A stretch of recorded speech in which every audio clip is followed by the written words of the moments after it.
Good morning students. तो आज हम लोग ऑप्टिकल इंस्ट्रूमेंट में जो एक बच गया था हम लोग का टेलीस्कोप, उसको देखेंगे। ठीक है।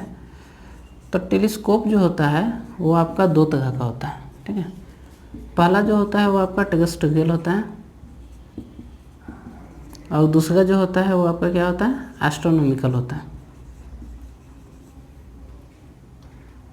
एस्ट्रोनॉमिकल। ठीक है।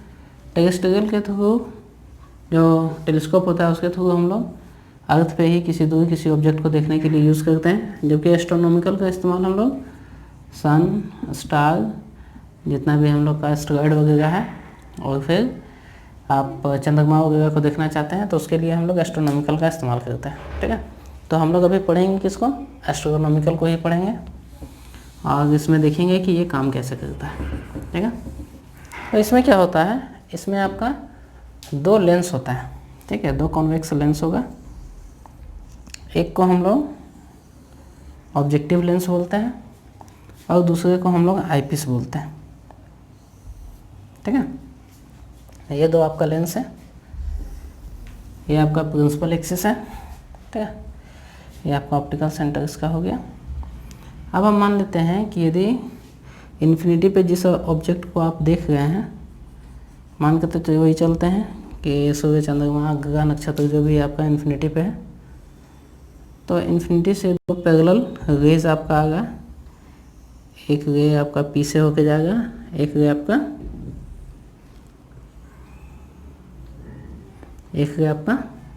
इधर से आएगा। ये दोनों आपस में पैरेलल है। ठीक है। अब जब दो पैरेलल रे आएगा इन्फिनिटी से, तो उसका जो हम लोग का इमेज बनेगा वो कहाँ पे बनेगा, फोकस पे ही बनेगा। ठीक है।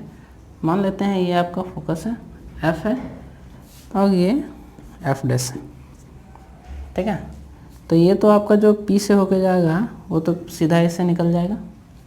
ऑब्जेक्ट आपका बनना कहाँ है, यहीं पे बनना है, यानी कि दूसरा के जो होगा वो आपका लगभग इस तरह से निकलेगा। ठीक है। ये हो गया एफ, ये आपका ऑब्जेक्ट, यहाँ पे ऑब्जेक्ट का इमेज बन गया। ठीक है।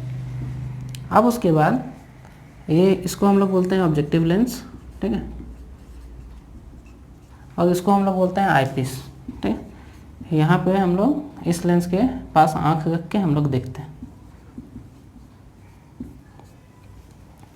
अब देखिए, अब ये जो ऑब्जेक्ट है ये कुछ इस तरह से जाएगा, यहाँ है। यदि प्रिंसिपल एक्सिस के पैरेलल जा रहा है यहाँ से गए, तो ये किधर जाएगा, फोकस से होके निकलेगा। तो मान लेते हैं कि ये हम लोग का फोकस है और यहाँ से ये आपका निकल गया। दूसरा क्या होगा,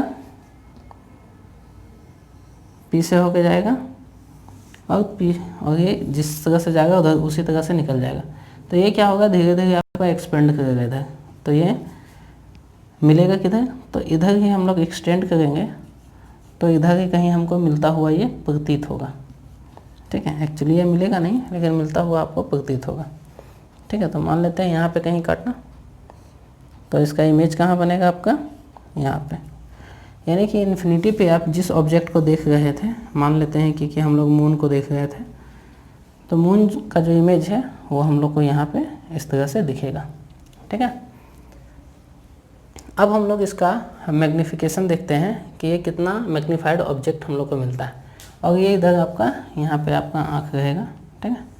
जो भी देख रहे हैं ये आँख रहेगा इस तरह से, इससे यहाँ पे आपका आँख है। ठीक है। ये आपका इस तरह से है। ठीक है। ये आप देख रहे हैं यहाँ से, और इस तरह से ऑब्जेक्ट बन गया। अब इसका जो मैग्नीफिकेशन होता है, वो मैग्नीफिकेशन क्या होता है, इसका होता है formula -FO upon FE 1 + FE upon D। ठीक है। इस लेंस का जो फोकस है उसी को हम लोग FE मान गए, यानी कि फोकल लेंथ को, और ये ऑब्जेक्टिव लेंस है, इसका फोकल लेंथ को हम लोग FO मान गए। और D जो है least distance of distinct vision, यानी कि साफ साफ दिखाई देने का जो लीस्ट डिस्टेंस होता है, यानी कि 25 सेंटीमीटर, उसको हम लोग D बोल गए। तो हम लोग ये मान के चल गए कि हम लोग का ये जो ऑब्जेक्ट है ये हम लोग का कहाँ पे बन गया, डी पे, ठीक है। यानी कि ये वाला जो डिस्टेंस है यहाँ से लेके यहाँ तक का डिस्टेंस, ये हम लोग का क्या है, डी है, ठीक है, कैपिटल डी यही है। तो ये हो गया मैग्नीफिकेशन का फॉर्मूला। और यदि हम लोग को टेलीस्कोप का लेंथ निकालना है तो लेंथ का फॉर्मूला क्या होता है, FO plus D into FE upon D plus FE, ठीक है। यहाँ पे FO FE क्या है वो मैंने आपको बता दिया है, डी क्या है वो भी मैंने बता दिया, और L क्या है, L आपका टेलीस्कोप का लेंथ है। तो इन दोनों फॉर्मूला के थ्रू आप निकाल सकते हैं मैग्नीफिकेशन और टेलीस्कोप का लेंथ, ठीक है। तो यहाँ पे हम लोग का टेलीस्कोप कंप्लीट होता है। तो आप वीडियो को लाइक कीजिए, शेयर कीजिए, चैनल को सब्सक्राइब कीजिए, और आपको इसी तरह के किसी भी टॉपिक में डाउट होता है तो आप मुझे कमेंट कीजिए, मैं आपके लिए उस टॉपिक पे वीडियो अपलोड कर दूँगा, ठीक है। Thank you.